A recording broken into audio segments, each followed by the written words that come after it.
Hi friends, అందరికీ welcome to our channel మా ఇంటి వంటలక్క అండ్ బ్లాగ్స్. ఫ్రెండ్స్, ఎలా ఉన్నారు? బాగున్నారా? మీరందరూ బాగుండాలి, అందులో మా కుటుంబం కూడా ఉండాలని మనస్ఫూర్తి అయితే కోరుకుంటున్నాను. ఈరోజు వీడియో ఏంటంటే మార్నింగ్ నుంచి ఈవినింగ్ వరకు నేను వంటలు పనులు ఏమేమి చేశాను అనేది ఈ వీడియో అయితే షూట్ చేశాను అనమాట. ఎక్కడ స్కిప్ చేయకుండా అయితే చివరి వరకు చూడండి ఫ్రెండ్స్, ఓకేనా? ఫస్ట్ అయితే పప్పు చేశాను ఫ్రెండ్స్. ఈరోజు అయితే పప్పు పిక్క పప్పు అనమాట. అంటే కారము, ఉప్పు అలాంటివి ఏమి వేయకుండా ఉట్టి పిక్కపప్పు చేశాను అనమాట. అందులో కొంచెం సాల్ట్ వేసానులే, కానీ కర్రీ అయితే తోటకూర తాలింపు, అందులో ఎల్లిపాయ కారం వేసేసి తోటకూర తాలింపు అయితే చేశాను అనమాట. ఇక్కడైతే రైస్ పెట్టాను, పిక్కపప్పు అయితే అయిపోయింది, రైస్ అయితే పెట్టాను. ఇక్కడైతే తోటకూర అయితే తాలింపు అయితే చేస్తున్నాను అనమాట. ఈ సప్పడి పప్పు అయితే మీరు ఎవరైనా తిన్నారా ఫ్రెండ్స్? ఎవరైనా తింటే అయితే కామెంట్ బాక్స్లో కామెంట్ అయితే చేయండి. ఏదైనా కర్రీ చేస్తే ఈ పప్పు చేస్తే అందులో కాంబినేషన్కి అయితే చాలా బాగుంటుందని అయితే నేనైతే ఈ పప్పు చేస్తానన్నమాట. చపాతీలోకి కానీ మామూలుగా రైస్లోకి కానీ చాలా బాగుంటుంది. కారం ఇలాంటి ఏమి వేయకుండా పిక్కపప్పు అంటారు అనమాట. ఇది ఇక్కడ మన ఇండియన్ స్టైల్, ఇలాంటి తెలంగాణ ఆంధ్ర స్టైల్ కాదు, మహారాష్ట్ర స్టైల్ అనమాట. పిక్కపప్పు అనేది అయితే అక్కడ వాళ్ళు ఎక్కువ చేస్తారనమాట. అలా నేను చేశాను అనమాట. ఇందులో కాంబినేషన్గా తోటకూర బాగుంటుందని చెప్పి అయితే తోటకూర అయితే చేశాను. ఈ తోటకూర పప్పు ఇలాంటివి ఎందుకు చేశానంటే మా పిల్లలైతే అసలుకి ఆకుకూరలు అయితే తినరు ఫ్రెండ్స్.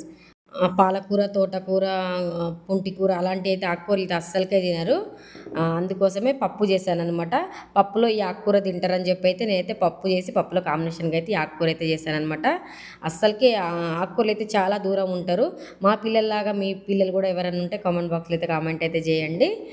బాగా ఎంత టేస్టీగా చేసినా కూడా ఆకుకూరలు అయితే అస్సలకే తినరు మా పిల్లలు అయితే. ఎట్లా తినాలని చెప్పి ఆలోచించి దాని కాంబినేషన్లో చారు కానీ టమాటా చారు అయినా పప్పు అయినా ఏదో ఒకటి చేస్తుంటా.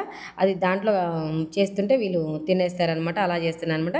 ఇందులోనైతే ఇప్పుడైతే నేను తాలింపు అయితే చేసాను. తాలింపు చేయకుంటే కూడా ఈ పిక్కపప్పు అనేది తినొచ్చు ఫ్రెండ్స్, చాలా బాగుంటుంది. నేనైతే తాలింపు చేశాను, బాక్స్లో మంచిగా ఉంటుందని చెప్పి అయితే.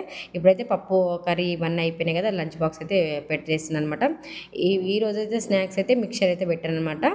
ఇందులోకి అయితే బాక్స్లో అయితే కర్రీ అయితే నేను ఒకటే కర్రీ పెడతాను.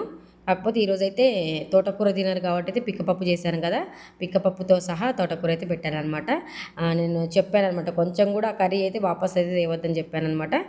ఆ తర్వాత ఈ పనులన్నీ అయిపోయినాక మా పిల్లలు స్కూల్కి వెళ్తుంటే వాషింగ్ మిషన్లో అయితే బట్టలు అయితే వేసాను అనమాట. బట్టలు మొత్తం వేసిన తర్వాత కొన్ని బట్టలు వాషింగ్ మిషన్లో వేసి కొన్ని బట్టలు అయితే పిండేస్తాను. నేను చీరలు, ఏంటి టవల్స్, పిల్లల సాక్స్లు ఇవైతే నేను ఫ్రెండ్స్ వాషింగ్ మిషన్లో అయితే వేయను అనమాట. ఎందుకో నాకు మురికిపోయినట్టు అనిపించావు, ఎంత లిక్విడ్ వేసినా కూడా అసలు మురికిపోయినట్టు అనిపించావు అనమాట. చీరలు అయితే మ్యాక్సిమం అయితే చీరలు అస్సలకి వేయను, నేను మామూలుగానే పిండేస్తాను. టవల్స్ కూడా మామూలుగానే పిండేస్తాను. సాక్స్లు అవి కూడా ఈరోజైతే నానబెట్టి పిండేసాను అనమాట. అవి వాషింగ్ మిషన్ ఆన్ చేసేది, మిగతా బట్టలు అయితే నేనైతే పిండేశాను. ఇక్కడ నేను చెప్పాను కదా ఫ్రెండ్స్, నెమలికి అయితే అన్నం పెడతానని చెప్పి. నేను పెట్టి వచ్చినా నెమలి అయితే అన్నం తింటుంది. నేను దగ్గర పోయి చూపిద్దాం అనుకున్నా, అసలుకి నా సౌండ్కే వెళ్ళిపోద్దని చెప్పి నేనైతే గేట్ దగ్గర అయితే వీడియో అయితే తీశాను అనమాట. నేను పెట్టేది ఎప్పుడు చూస్తారో నాకైతే తెలియదు ఫ్రెండ్స్, నాకు అర్థం కాదు. కానీ నేను గేట్ లోపలికి వస్తాను, అప్పుడే వచ్చి తినేస్తుంది అనమాట. మనం పెట్టేది ఎంత గెజ్జేస్తుందో మనుషులు లెక్కనే గెజ్జేస్తాయి అనమాట, నెమళ్ళు కూడా తినేస్తాయి. అప్పుడైతే మీకు చూపించాలని అయితే చిన్న తీసాను అనమాట. ఎలా అనిపించిందో కామెంట్ బాక్స్లో అయితే కామెంట్ అయితే చేయండి. బట్టలన్నీ ఉతికి ఆరేసిన తర్వాత అయితే ఇవైతే మడత పెట్టాను. ఇప్పుడు సమ్మర్ కాబట్టి తొందరగా ఆరిపోతాయి బట్టలు అయితే, 1 అవర్లో ఆరిపోతున్నాయి అనమాట. ఈ గిన్నెలు తోవడం అయితే ఈవినింగ్ అనమాట. ఇదైతే వంట అంతా అయిపోయినాక తిన్న తర్వాత అయితే మొత్తం పిల్లలు మేము తిన్న తర్వాత అయితే ఈ గిన్నెలు అయితే తోవాను అనమాట. ఇదైతే పని అంతా అయిపోయింది. నేను రోజు ఈవినింగే పడుకునేటప్పుడు అయితే గిన్నెలు తోవేసుకుంటాను. ఏమన్నా కొన్ని ఉంటే మాత్రం మార్నింగ్ అయితే తోవుతాను అనమాట. ఈవినింగ్ గిన్నెలు తోవకపోతే పొద్దునైతే చాలా పని ఉన్నట్టు అనిపిస్తుంది. ఈవినింగ్ గిన్నెలు ఉంటే మాత్రం ఇక కొన్ని ఉంటాయి కదా, మార్నింగ్ అయితే వంట చేసేటప్పుడు అయితే నేను చేస్తాను అనమాట. వంట కిచెన్లో చేస్తూ గిన్నెలు తోవేటోళ్ళు ఎంతమంది ఉన్నారో కామెంట్ బాక్స్లో అయితే కామెంట్ అయితే చేయండి ఫ్రెండ్స్, ఓకేనా?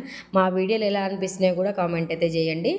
నేను చేసే పని కానీ వంటలు కానీ ఎలా అనిపిస్తున్నాయో కామెంట్ బాక్స్లో కామెంట్ అయితే చేయండి, ఓకేనా ఫ్రెండ్స్? ఎవరైనా కొత్తగా నా ఛానల్ చూస్తుంటే సబ్స్క్రైబ్ చేసుకొని లైక్ చేయండి, షేర్ చేయండి, కామెంట్ అయితే కంపల్సరీగా చేయండి. ఓకే ఫ్రెండ్స్, అందరికైతే బాయ్, మరి ఉంటాను.